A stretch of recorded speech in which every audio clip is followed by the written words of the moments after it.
participantes e invitados a esta nueva conferencia correspondiente al ciclo de conferencias del Diplomado de Formación para Gerentes del Sector Salud Nacional.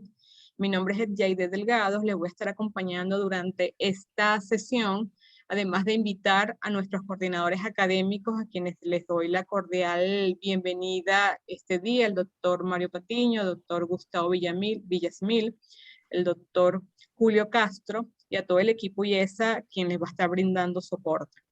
Vamos a contar con un invitado, el doctor Emilio Casariego, quien va a conversar acerca de la telemedicina para el sistema de salud. Recordarles antes de dar inicio que pueden hacer sus preguntas y respuestas a través del chat y nosotros con gusto, una vez finalice la sesión, se las vamos a leer a nuestro invitado. Le dejo la palabra al doctor Mario Patiño y disfruten esta actividad. Gracias, Yaide. Pues nos encontramos nuevamente en este ciclo de conferencias para la Venezuela de hoy. Hoy para tratar un tema que además es muy pertinente para los efectos del diplomado sobre telemedicina para el sistema de salud, y de ahí pues tenemos el gusto de tener para conversar sobre este tema al profesor Casariego, Emilio Casariego, un profesor y amigo. Emilio, pues además tiene experiencias que compartir en este aspecto. Un poco sobre el currículum de Emilio. Emilio es médico internista, doctor en medicina y cirugía, profesor de la Universidad de Santiago de Compostela, expresidente de la Sociedad Gallega de Medicina Interna y de la Sociedad Española de Medicina Interna. Coordina actualmente el programa de formación continua de la CEMI, de la Sociedad Española de Medicina Interna. Se desempeña como jefe del Servicio de Medicina Interna del Hospital Augusti de Lugo, España, servicio que ha tenido múltiples reconocimientos, entre ellos la acreditación de excelencia por parte de la Sociedad Española de Medicina Interna. Emilio además es investigador principal en más de 18 proyectos de investigación, jefe del grupo de investigación Fisterra, que tiene el financiamiento de la Junta de Galicia, director del proyecto Hogar Digital centrado en telemedicina, y de ahí parte la experiencia, y monitorización domiciliaria financiado por la Unión Europea. Emilio además es miembro del Comité Científico de Guía Salud y del Comité Técnico para el Abordaje de la Cronicidad, todos programas dependientes del Ministerio de Sanidad de España. Es evaluador de proyectos de investigación para el Fondo de Investigación Sanitaria de España y es autor de más de 100 publicaciones en revistas indexadas, tanto en España como a nivel internacional, de más de 20 capítulos de libro y más de 150 comunicaciones en congreso, receptor de múltiples premios tanto nacionales como internacionales. De las últimas publicaciones, Emilio, que tuve la oportunidad de compartir con nuestros estudiantes del diplomado, están las recomendaciones del Foro Internacional de Medicina Interna acerca del uso de la telemedicina en el ámbito hospitalario, que se publicó en la revista Clínica Española, y ese artículo pues lo hicimos circular recientemente. Bueno, con esto quiero darle la más cordial bienvenida a Emilio, compartir con él estos próximos minutos. Para mí realmente es un auténtico gusto y placer hacer esta presentación de este colega y amigo. Adelante, Emilio. Pues muy buenas tardes a todos y un saludo muy cordial desde España. Realmente para mí es un verdadero privilegio estar hoy con todos ustedes compartiendo estos minutos. No puedo más que agradecer a la escuela y en especial al doctor Patiño esta amable invitación que me da la oportunidad de estar con ustedes hoy, y realmente espero estar a la altura de las expectativas de lo que ustedes esperen de mí. Realmente de lo que se trata es que en los próximos minutos no solo pasemos un rato agradable, sino que además pueda hacerles aportaciones útiles para el desempeño de su vida profesional. Ojalá que sea así, y esto es realmente lo que más deseo. Bueno, mi disertación va a empezar hablando de una herramienta muy común, que es la cama. La cama en los hospitales es un elemento muy importante. Para los gerentes es realmente una unidad de medida, ¿no? Cuando se dice cuál es el tamaño de un hospital, este se mide en camas, y todos sabemos que un hospital de 1000 camas no tiene los mismos servicios o las mismas prestaciones que un hospital de 100. Además, también es verdad que los médicos utilizamos la cama como una medida de lo que puedo hacer. Si a un paciente le tengo que hacer una biopsia o le tengo que hacer alguna prueba compleja o una cirugía, necesitamos una cama donde tener a ese paciente ingresado. Y también es una medida muy importante para el paciente. Les puedo contar la anécdota de mi propio hospital hace ya más de 30 años, cuando un paciente ya harto de esperar de que no lo llamasen para ser operado, asaltó una noche al hospital, se coló dentro y se encadenó una cama al grito de "aquí no me sacan si ustedes no me operan". Pues realmente la cama es algo muy importante. Lo que pasa es que con el paso de los años las perspectivas cambian y el cómo vemos las cosas se va modificando. Y a medida que pasa el tiempo, cosas que teníamos muy claras de cómo son, se han modificado de una manera notable. Y también existe una percepción de cómo puede ser en el futuro. De la misma manera que un cuadro tan clásico de la pintura española como este se ha modificado para artistas y también para los espectadores comunes, también es verdad que la percepción de cómo debe ser el hospital ha cambiado en los últimos años y la utilidad de la cama también se ha modificado de una manera totalmente evidente. Y así, mientras pensamos que un hospital es sobre todo lo que se ve en la parte de arriba, el trabajo alrededor de una cama con un paciente muy crítico, bien es verdad que en todos los hospitales de todos los países existen pacientes que no necesitan ese nivel de cuidado. Y la imagen de abajo también nos está enseñando una cosa que es cada vez más cierta. Pacientes que prefieren estar en su casa y atenciones que hace 10 años no podíamos hacer en el domicilio, ahora se pueden hacer simplemente porque la tecnología está cambiando de una manera tan veloz, tan deprisa, que cada vez más es posible un control muy estrecho de pacientes que no comparten edificio con nosotros y donde es posible no solamente hacer un cuidado de excelencia, sino también prevenir las posibles complicaciones que pueden ocurrir en las próximas horas o días. Por lo tanto, el concepto de hospital está cambiando y lo que antes todo se hacía alrededor de la cama hospitalaria, ahora empieza a modificarse y empieza a cambiar de una manera radical sobre el concepto de telemedicina y de telesalud. El concepto telesalud, como ustedes saben, es realmente amplio e incluye múltiples cuestiones de gestión, investigación, formación. La telemedicina con la telemonitorización es una herramienta que los profesionales sanitarios podemos utilizar para el cuidado de los pacientes y para tomar decisiones clínicas en la distancia. Partamos de eso porque esto es la clave. Decisiones clínicas en la distancia, y eso se fundamenta en una relación bidireccional eficaz entre el facultativo o el personal sanitario por un lado y el paciente en un edificio diferente a donde está este profesional.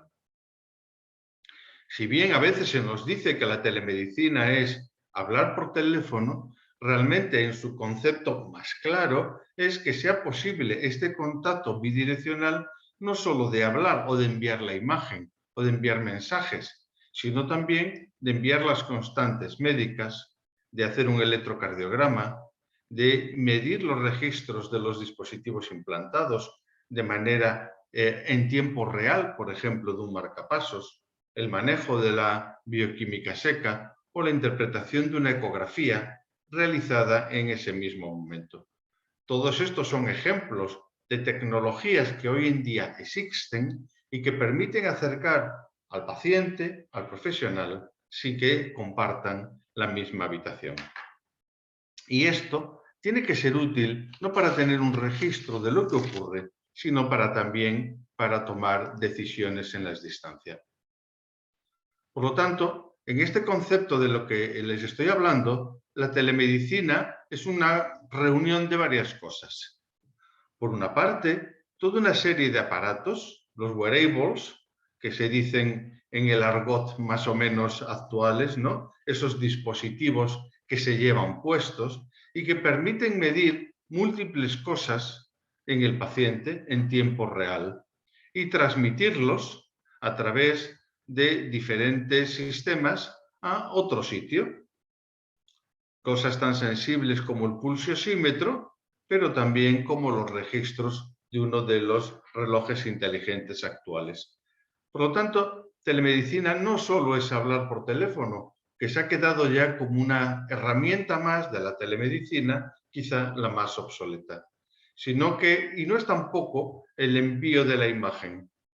También es importante, pero son otras muchas cosas que se pueden hacer de manera continua para valorar la situación de un paciente. Por una cosa es recolectar datos, pero luego tiene que haber un sistema que permita que esos datos que se cogen en el paciente se integren de una manera rápida en su propia historia clínica. Por lo tanto, el siguiente punto de interés es que la telemedicina en el mundo hospitalario debiera de contar con una conexión entre lo que está ocurriendo en el domicilio del paciente con la historia clínica electrónica que maneja el profesional sanitario en el centro sanitario donde lo atiende. De esta manera, esto es lo que ocurre en mi hospital.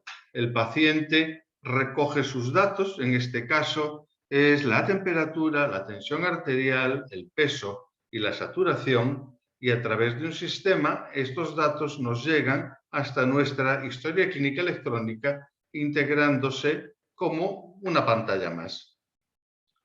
Vale, esto está muy bien y es la parte tecnológica del asunto, pero lo importante que tenemos que resolver los sanitarios es cómo arreglamos con estos datos. Por lo tanto, recibir datos es importante, pero lo importante, lo realmente importante, es que esos datos se transformen en una respuesta clínica eficaz e inmediata.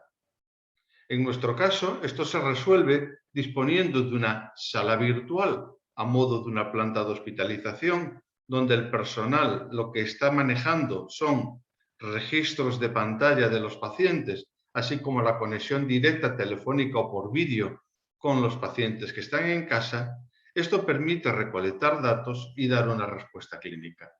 Lo que hacemos los profesionales sanitarios es transformar esa información que recibimos en decisiones clínicas útiles para el paciente. Bueno, realmente esto es la base de cómo es esta herramienta.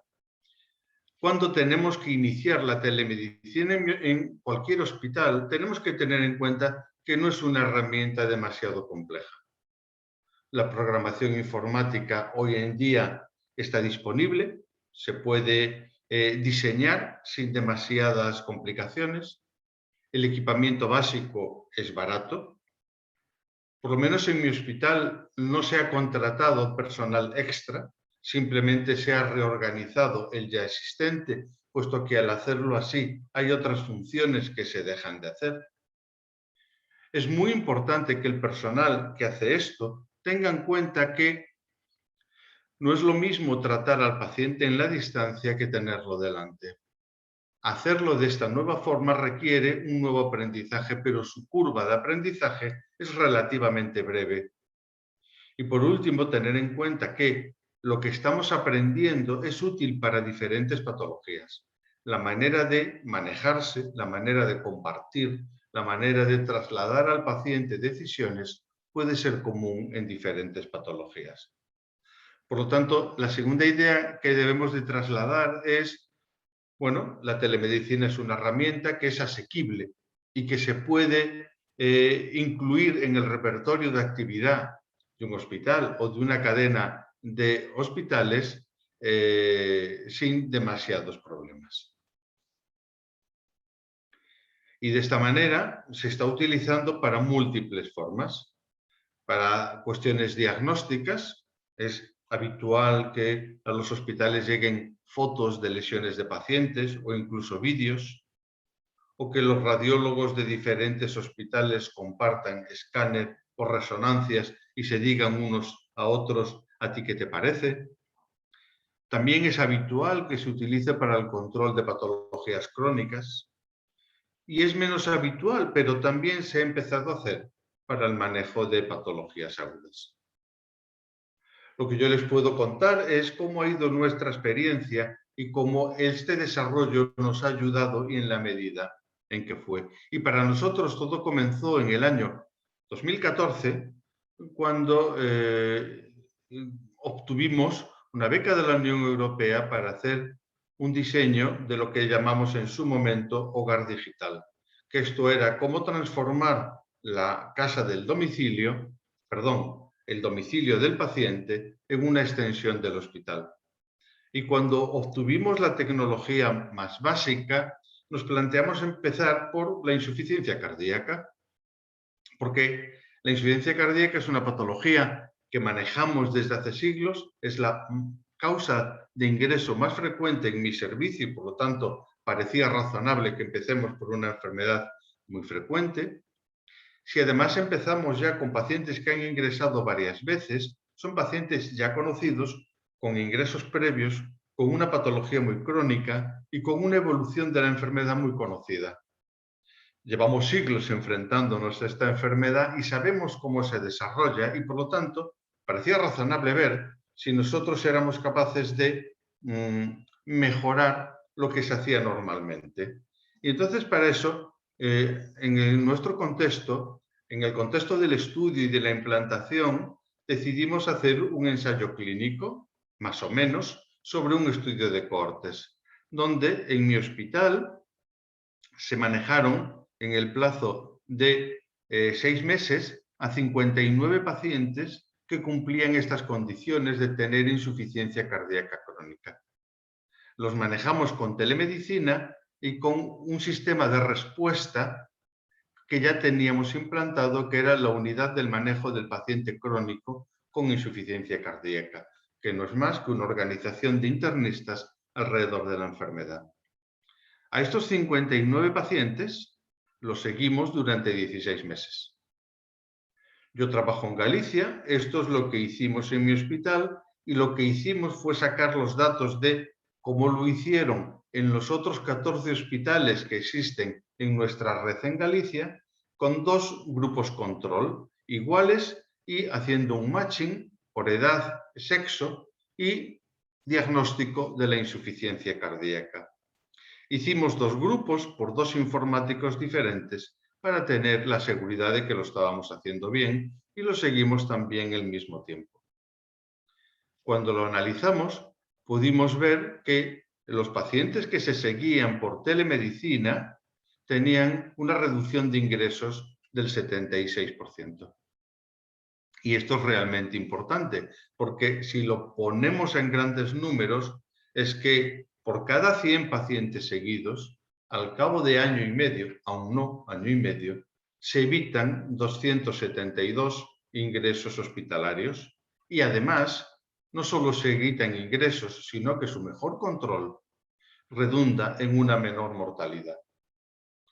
Fíjense ustedes que estamos haciendo un tratamiento de seguimiento por una unidad de gente que sabe de insuficiencia cardíaca, pero que no utiliza diferentes tratamientos, que no maneja avances diferentes. Simplemente lo que hace es un seguimiento más cercano con un control más próximo que permite controlar, por ejemplo, el peso y saber cuando el paciente está engordando y, por lo tanto, actuar más deprisa para evitar las descompensaciones cardíacas. Por lo tanto, en esta situación parece claro lo que está ocurriendo. En patologías crónicas somos capaces de reducir los reingresos al mismo tiempo que reducimos la mortalidad. Y esto es realmente importante porque con el paso del tiempo lo hemos podido repetir en otros pacientes crónicos. Y en todos los casos siempre hemos tenido resultados parecidos. ¿Por qué? Bueno, la realidad es que nosotros entendemos que los motivos en los que se basa es que somos capaces de hacer una vigilancia muy cercana en los momentos más críticos de la enfermedad, cuando empieza una descompensación o cuando se van de alta de los hospitales. Los facultativos y las enfermeras que llevan a los pacientes hacen una actitud proactiva, con un control estrecho de los pacientes para mantener los objetivos. Son personal entrenado en consultar dudas y atender a los problemas que se puedan presentar y a resolver los ajustes precisos, por ejemplo, medicaciones complejas o complicadas. Y también es verdad que los pacientes aceptan bien este tipo de control siempre que el plazo sea breve. De hecho, nosotros procuramos no tener nunca un seguimiento superior a 12-14 días. Estos creemos que son las razones por lo que esto ha funcionado bien en pacientes crónicas. Y de repente vino la pandemia y lo que nos había salido bien en la insuficiencia cardíaca, de repente pensamos, ¿y podría servir en el COVID-19? Realmente estábamos un poco preocupados, más que preocupados, totalmente asustados, porque se trataba igualmente de hacer un control domiciliario, pero esta vez de pacientes que no habíamos visto nunca, que tenían una prueba, una PCR positiva, con una patología aguda y no crónica, y además de una patología que en ese momento no se sabía nada. Era una patología totalmente desconocida. Aún así pensábamos que a lo mejor si a pacientes seleccionados por los que se pensaba que iban a estar graves en un tiempo breve, si los seguíamos, a lo mejor éramos capaces de adelantar su venida a urgencias. Y con eso empezamos a controlar a los pacientes.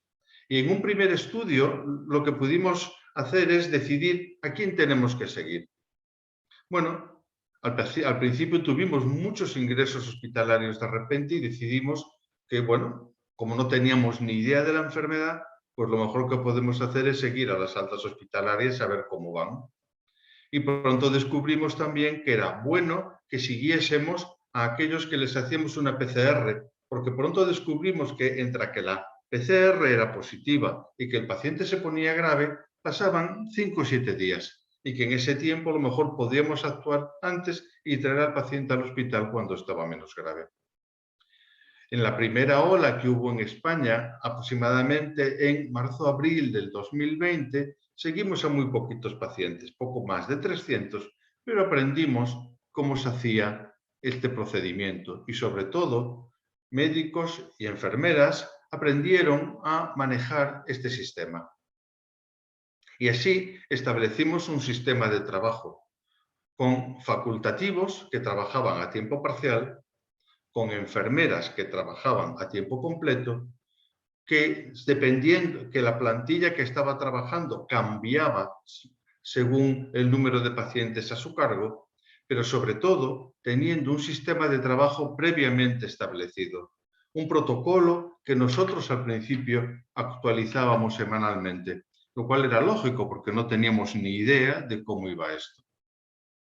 E intentando ser como éramos en la insuficiencia cardíaca, con tareas proactivas, dedicándonos al paciente y sabiendo claramente qué era lo que teníamos que hacer. El hacer este tipo de cuestiones así, teniendo bien protocolizado y estructurada la atención, creemos que fue como fue el éxito de esta circunstancia. Y así pudimos ver que lo seguimos haciendo y en la tercera ola, que fue en diciembre del 20, febrero, marzo del 21, atendimos a muchísimos pacientes. Tanto que llegamos a controlar simultáneamente a más de 600 y manejamos un montón de pacientes. Cuando comparamos lo que hacíamos en nuestro hospital con el resto de los hospitales de Galicia, lo que pudimos ver es que cuando los manejamos por telemedicina a aquel grupo de pacientes más grave, no a todos, sino aproximadamente al 20% más grave, reducimos las visitas a urgencias, reducimos claramente el número de ingresos hospitalarios comparado con los hospitales de nuestro entorno. El tiempo de estancia en el hospital era más breve, posiblemente porque los traíamos antes. Y, sorprendentemente, se nos morían también un poco menos. Por lo tanto, vigilar a los pacientes en el momento en que se infectaban, y no a todos, sino a una parte significativa de las mismas, aquellos que creíamos que estaban más graves, tenía buenos resultados para el hospital porque no se llenaba de tanta gente, y tenía buenos resultados para los pacientes porque ingresaban menos, fallecían menos y estaban menos tiempo ingresados. Y además, pudimos observar también otra cosa. Un estudio diferente que todavía está online, pero no está publicado, tiene referencia, pero solo se puede disponer online. En él valorábamos qué pasaba cuando a un paciente le dábamos de alta y a su salida inmediata del hospital lo seguíamos durante un plazo breve, entre 7 y 10 días. Pues lo que pasó fue que también se pudo demostrar que este seguimiento después del alta en esta patología tenía beneficios. El mayor beneficio, el más relevante, es que el ingreso del paciente era claramente inferior en nuestro hospital que en el resto de los 13 hospitales de Galicia. Nada menos que 2 días menos de estancia media. Y no solo eso, sino que reingresaban algo menos y que la segunda hospitalización, cuando se producía, también tenía 2 días de estancia menos. Seguramente esto solo significa que cuando un facultativo sabe que ese paciente va a ser seguido al alta, es más tendente a darle el alta más precoz. No necesita tanta seguridad de que al paciente le va a ir mal, porque sabe que lo van a seguir. Y por lo tanto, es una buena técnica para descongestionar el hospital en tiempos de muchas vicisitudes. Por lo tanto, incluso en patologías agudas y poco conocidas, la telemedicina puede ser una herramienta que puede ayudar tanto al hospital como a sus pacientes. Pero ustedes pueden decir, bueno, eso está muy bien, pero a lo mejor resulta, a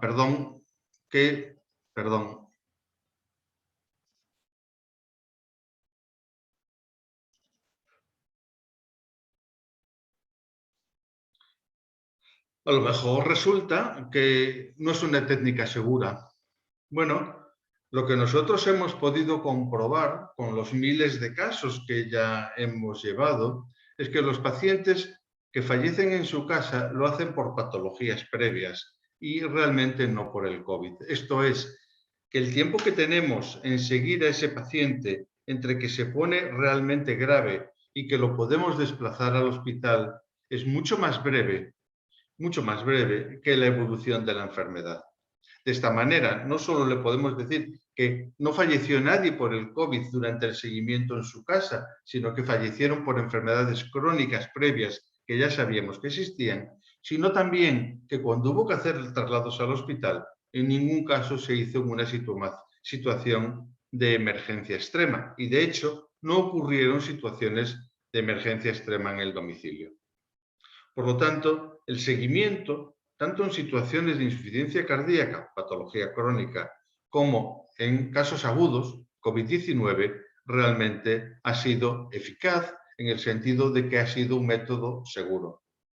Y además de ser seguro, es un método bien tolerado, siempre y cuando los seguimientos sean breves.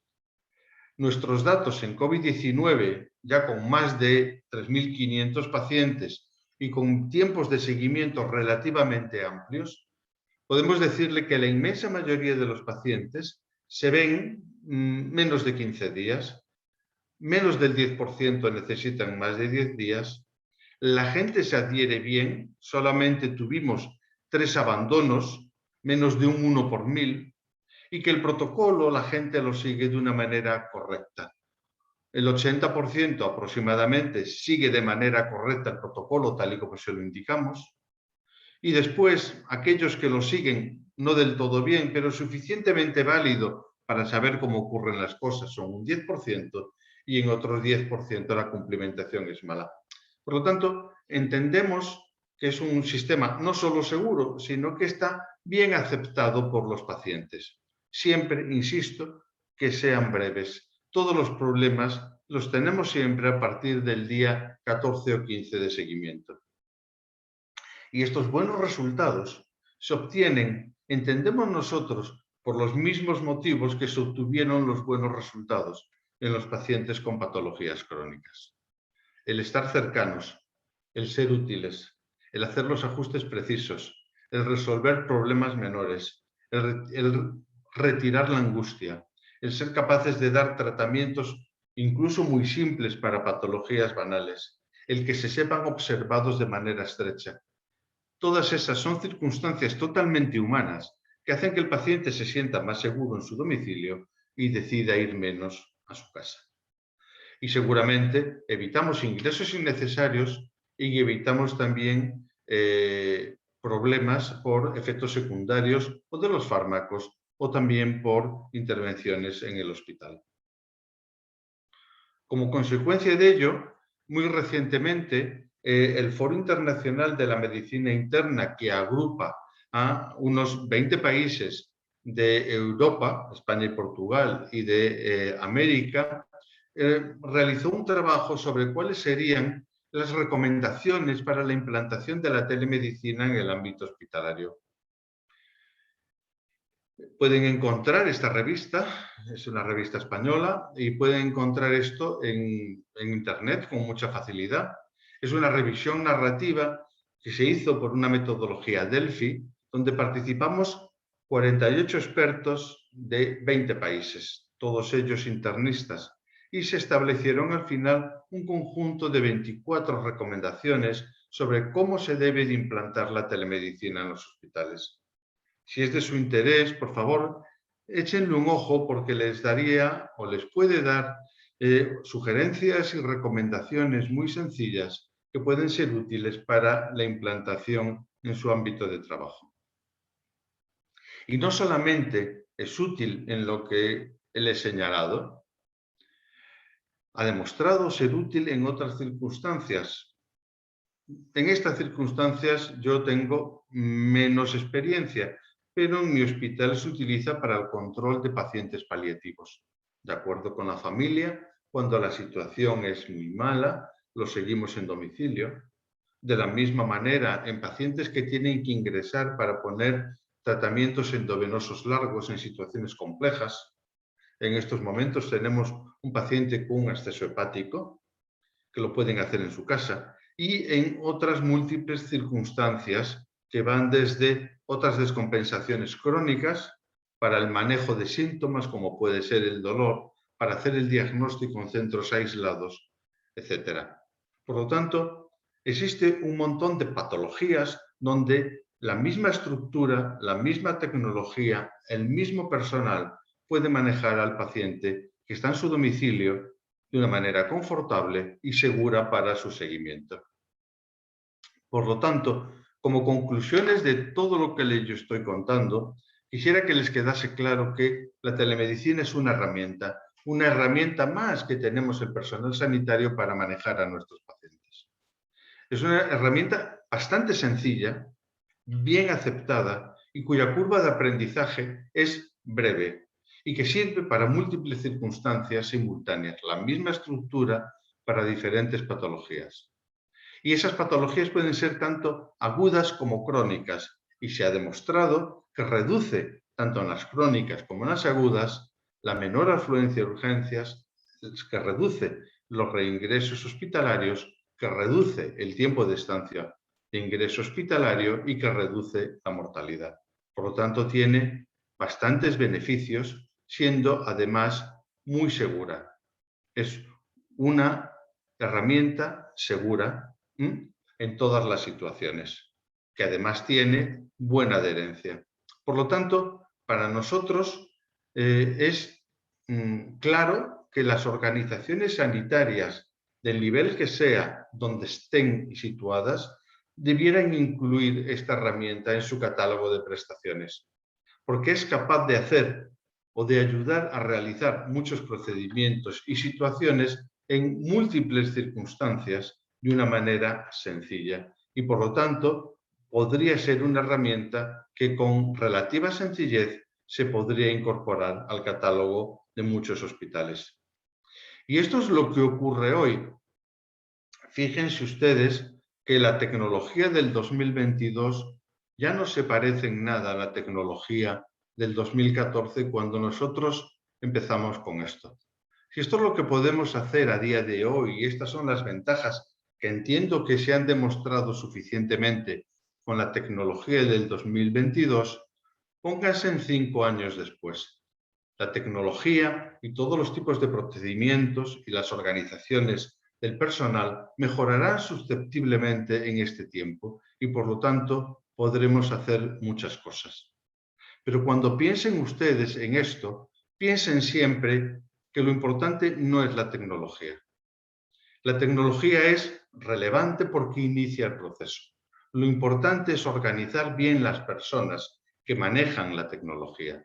Y las personas son buenas e inteligentes. Y si le damos herramientas, podrán hacer cosas realmente muy, muy relevantes y beneficiosas para los enfermos. Muchísimas gracias. Muchas gracias. Yo a su disposición para cualquier pregunta que pueda haber. Muchas gracias, doctor. Excelente presentación. Invitamos a realizar sus preguntas. Todavía no tenemos acá en el chat alguna que le quieran hacer a nuestro invitado.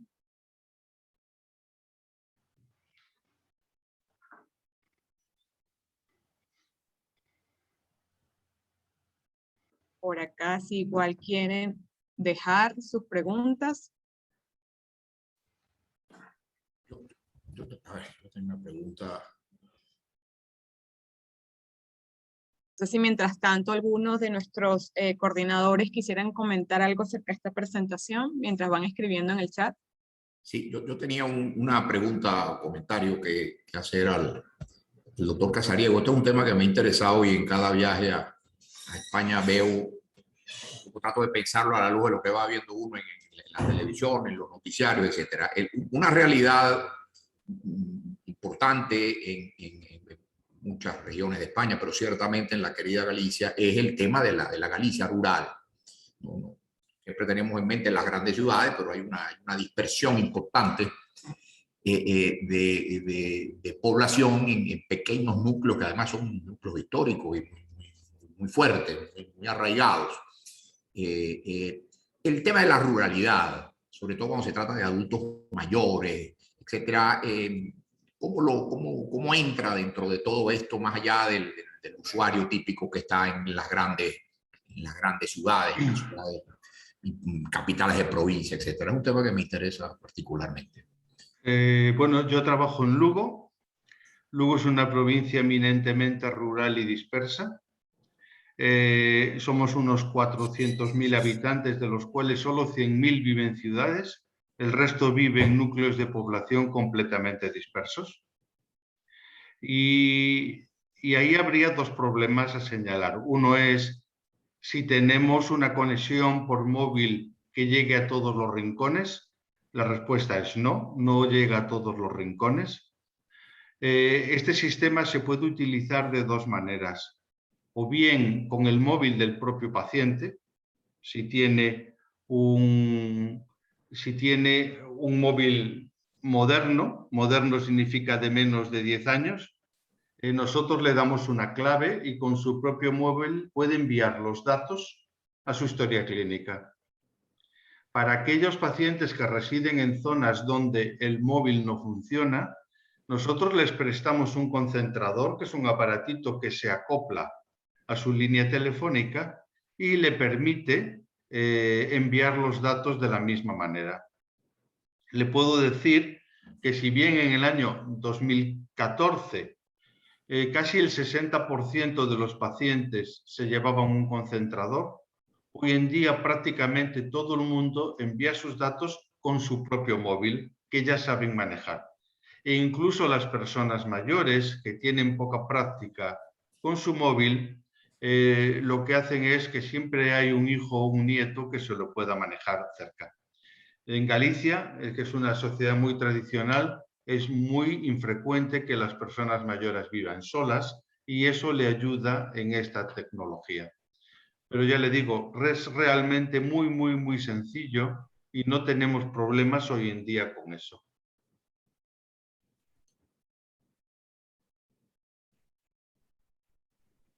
Doctor, nos preguntan, no sé si me escuchan bien, si puede compartir por el chat el enlace de las conferencias, perdón, de las revistas. ¿Aló?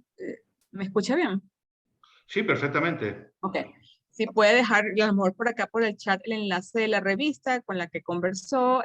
También están preguntando acerca de las patologías quirúrgicas. Entiendo que si son tratadas, si nos puede. Sí, claro. Con respecto al... Yo les puedo dejar la presentación entera, se la puedo enviar a donde ustedes me digan y la comparto, y ahí tienen la relación de las... Yo creo que son 4 publicaciones que les he enviado. Con respecto a las patologías quirúrgicas, yo tengo muchísima menos experiencia. Realmente mi experiencia con esto solo es el manejo de los antibióticos prolongados o el control del dolor, pero sé que hay experiencias para el alta precoz de gente mayor con fractura de cadera y también para el control de cirugías abdominales, pero tengo bastante menos experiencia en esto. Seguramente es más de la que yo conozco, ¿no? Ya le digo, hasta donde yo sé, en nuestro hospital de una manera arreglada se hace para 3 o 4 situaciones, que es en la cirugía vascular de miembros inferiores que tienen necesidades de cuidados o de valoraciones prolongadas, y en el tratamiento antibiótico prolongado de infecciones graves, por ejemplo, intraabdominales, y también en el alta precoz de los pacientes ancianos con fractura de cadera. Es la única experiencia que yo conozco. Gracias. Por acá pregunta... Perdón, y en las 3 situaciones, aunque la experiencia que tengo es muy escasa, a mí me parece, y esto es intuición, que el sistema es eficaz. Gracias, doctor. Por acá también preguntan si tendrá algún protocolo de telemedicina en el abordaje del dolor torácico. No, lo siento, pero no. No tengo ningún protocolo de ese estilo, ni tampoco lo conozco, no le puedo decir. Por acá preguntan cuánto tiempo se da de seguimiento a los pacientes antes de dar por alta las patologías menores.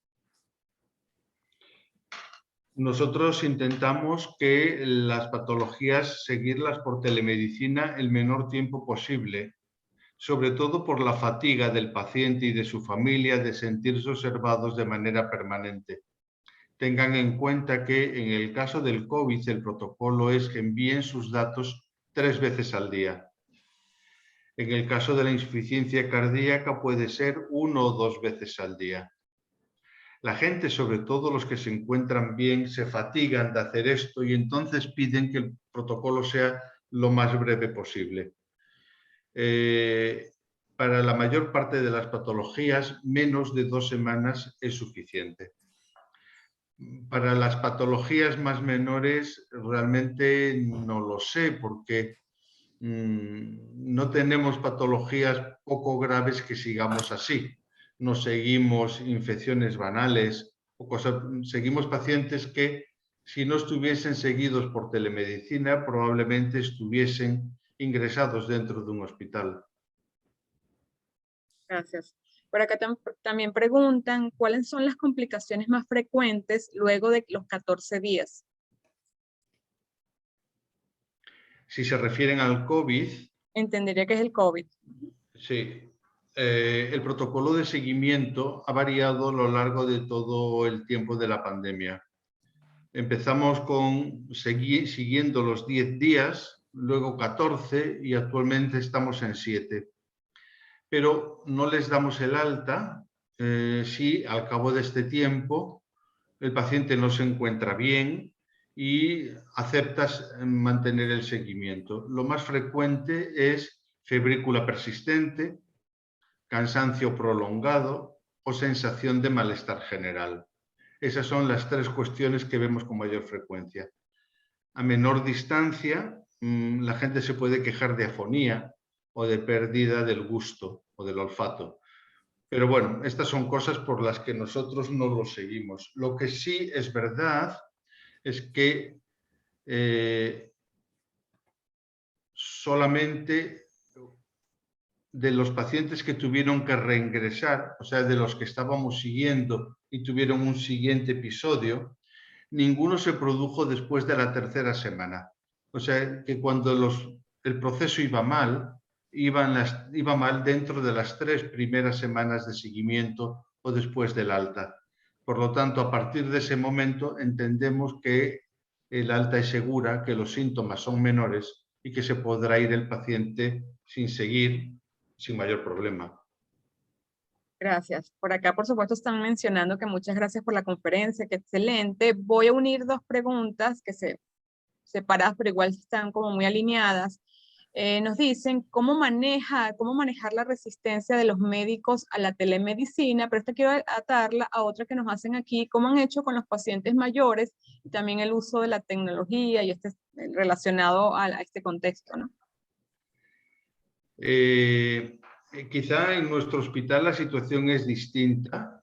Siempre hubo muchas resistencias, pero como se empezó a usar con pacientes con insuficiencia cardíaca entre los años 2015 y 2020, ya había un grupo de personal médico y personal de enfermería que sabía manejarse en esta circunstancia, que sabía que la cuestión funcionaba y por lo tanto se pudo reclutar a estos médicos y estas enfermeras para que enseñasen a los demás. Al principio las resistencias fueron muchas, no por el personal de enfermería, que lo aceptó de buen grado de primera voz y lo aceptó bien, sin ningún problema, sí más por los médicos que no estaban acostumbrados a tomar decisiones sin conocer o ver a un paciente. Sin embargo, con el paso del tiempo, tengan en cuenta que llevamos ya más de 2 años de pandemia, las resistencias se fueron disipando solas, porque el boca a boca dentro del hospital hizo ver que no teníamos problemas, que no teníamos complicaciones y sobre todo que teníamos muchos menos pacientes ingresados a la vez que los hospitales de nuestro entorno. Eso hizo que poco a poco las resistencias se fueran venciendo y a día de hoy las resistencias son muy escasas ya, pero nos ha tomado 2 años. Muy bien, gracias. Por acá también están preguntando que si existen trabajos o protocolos en los centros de atención primaria para el manejo de condiciones crónicas o que si eso incluye algún documento de recomendaciones hospitalarias. Yo conozco algunos protocolos de asistencia primaria en el medio donde yo me muevo, pero son protocolos no publicados que pertenecen a grupos de médicos que siguen a pacientes en determinadas zonas. Sé que existen, pero desconozco realmente los entresijos de su contenido. Con respecto a lo que preguntaban antes de cómo convencer a las personas mayores de utilizar la tecnología, así como en el año 2015 era una cuestión complicada, en el año 2020 y más con la pandemia, prácticamente todo el mundo tiene un móvil de una generación aceptable en su poder y si no lo tiene él, lo tiene alguien que vive en su domicilio, con lo cual la reticencia al uso es baja porque lo usan ya. Nuestro mayor problema ha sido, sorprendentemente, y se pueden reír, con las dificultades que tienen las personas mayores para dar con la tecla adecuada, pues cuando tienen que poner la saturación y marcarla con la tecla, pues a veces es difícil y se cometen muchos errores de tecleo que obligan a muchas llamadas, ¿no? Si uno quiere poner 96 y pone 66, y esa cifra la mete en el sistema como saturación, al personal sanitario que recibe ese dato le va a saltar una alarma en roja diciendo que hay uno que se está muriendo y le va a llamar por teléfono. Y cuando eso ocurre, casi siempre es un error de tecleo, que es uno de los errores más frecuentes que hemos detectado, más que el rechazo que no hay. Gracias. Por acá también te preguntan, el doctor Patiño, ¿quién gestiona el entrenamiento del personal sanitario encargado del programa de telemedicina? Cuando empezó la telemedicina, el servicio donde yo trabajo, teníamos una enfermera gestora que se dedicaba a gestionar los pacientes crónicos con insuficiencia cardíaca. Yo me hice cargo del entrenamiento de facultativos y la enfermera del entrenamiento de otras enfermeras, formando un pequeño grupo de 5 o 6 personas que tuvieron una curva de aprendizaje relativamente larga en el tiempo porque se manejaron con pacientes con insuficiencia cardíaca. Cuando empezó el COVID, estas 6 personas gestionaron el aprendizaje de más enfermeras y más médicos, haciéndolo primero en una sesión falsa, educándonos unos a otros, una sesión que era de una mañana, y después trabajando en lo que llamamos salas virtuales, esto es 3 o 4 personas estando juntas a la vez y siempre al menos una persona veterana. En 2 o 3 mañanas la gente se acostumbra a manejarse en esto. Es sorprendente lo rápido que es, pero también es sorprendente la diferencia que hay cuando usted oye hablar a un médico o un enfermero entrenado sobre cómo se hace esto con un paciente y a un no entrenado. Las diferencias son abismales. Por lo tanto, hemos aprendido unos de otros. Yo no sé si esto está relacionado, pero por acá también preguntan, ¿los profesionales de enfermería reciben formación en telemedicina? Creo que está muy alineado con lo que mencionaba anteriormente, ¿no? Sí, no tenemos una formación reglada. Los más veteranos han enseñado a los más jóvenes. Con esto, las enfermeras y enfermeros de mi servicio han creado una especie de manualillo de cómo se hace, y este próximo mes de junio ofrecerán el primer taller de formación para otras enfermeras con una formación realmente reglada, ¿no? Una formación de 3 horas en un taller reglado en el contexto de un congreso de enfermería de medicina interna. Por acá tenemos un comentario, hablan de si poseen experiencias en patología musculoesquelética. ¿Perdón? ¿En patologías? Preguntan si tienen patología musculoesqueléticas. No tengo ningún tipo de experiencia en ese tipo de pacientes, la verdad es que no. Por acá preguntan, después de esta exitosa experiencia, ¿se ha replicado este programa en otros hospitales locales o de otras provincias? Lo que es el sistema de atención a insuficiencia cardíaca, sí. Se ha implantado, que yo sepa, al menos en otros 20 hospitales de España. Con respecto a lo del COVID, hasta donde yo sé, hay experiencias parecidas, pero no copia de estas que les he señalado. Por aquí hacen una referencia a los temas de formación, pero dicen que si eso es formación para médicos en telemedicina, tendrá taller.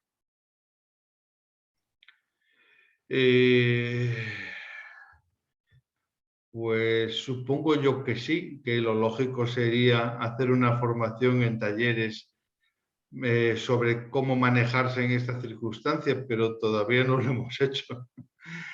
Todavía no lo hemos hecho, la verdad es que no. Hemos hecho una formación de unos con otros, no reglada. Bien. En enfermería empezamos, en médicos tendrá que esperar. Muy bien, gracias. No tengo algún tipo de pregunta, más bien agradecimientos. Patricia Valenzuela menciona excelente información.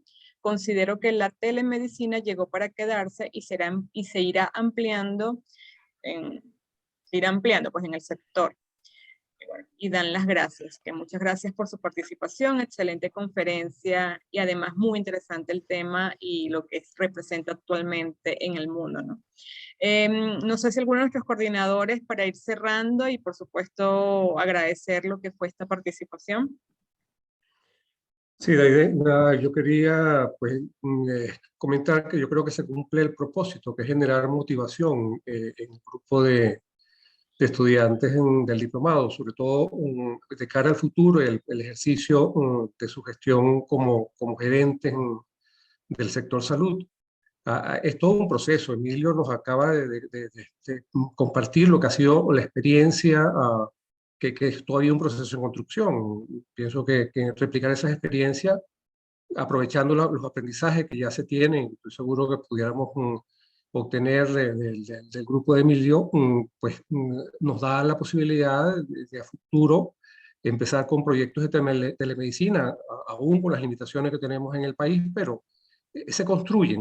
Lo importante es que son procesos que hay que iniciar, y pues este grupo de los primeros gerentes del sector salud venezolano, pues yo creo que tienen como propósito o como reto atender este aspecto que sin duda no solamente vino para quedarse, sino que realmente tiene una contribución importante como una herramienta para la atención sanitaria en cualquier ubicación, pero particularmente en nuestro país. Pues reiterarte las gracias, Emilio, ha sido de verdad de muchísimo provecho. Creo que la hora que compartimos pues deja mucho para reflexionar y para mucho aprendizaje también. Muchísimas gracias. Muchísimas gracias a vosotros, ha sido un verdadero placer. Yo encantado de estar aquí y a vuestra disposición siempre que lo deseéis. Muchísimas gracias, doctor Villasmil levantó la mano, no sé si quiere comentar algo.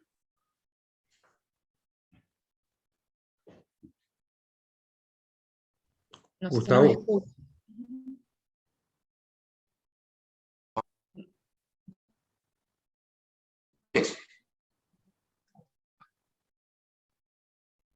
Hola. Hola, Gustavo. Le escuchamos, doctor. ¿Me escuchas?